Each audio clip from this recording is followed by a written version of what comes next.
तपाईँ पानी जस्तो बन्नुहोस् जसले आफ्नो बाटो आफै बनाउँछ। तपाईँ पत्थर जस्तो नबन्नुहोस् जसले अरूको बाटो बनिछेक्छ।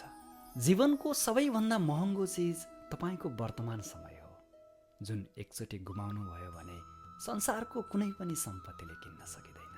जे तपाईँको साथमा छ त्यसैमा खुसी हुने गर्नुहोस्, किनकि तपाईँकै जस्तो जिन्दगी जिउन पनि कसैलाई सपना हुन सक्छ।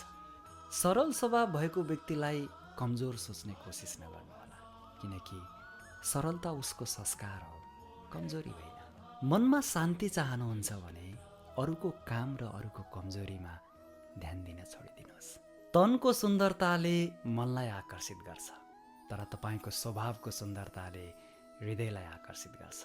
त्यसैले सक्नुहुन्छ आफ्नो स्वभावलाई सुन्दर बनाउनुहोस्। कसैले तपाईँलाई दुखी बनायो भने नराम्रो नमान्नुहोस्, किनकि मान्छे अक्सर त्यही रुखमा ढुङ्गा हान्छ जुन रुखमा सबभन्दा मिठो फल हुन्छ।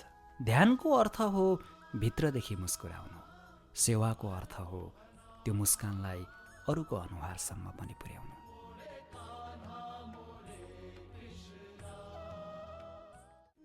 तपाईँ पानी जस्तो बन्नुहोस् जसले आफ्नो बाटो आफै बनाउँछ।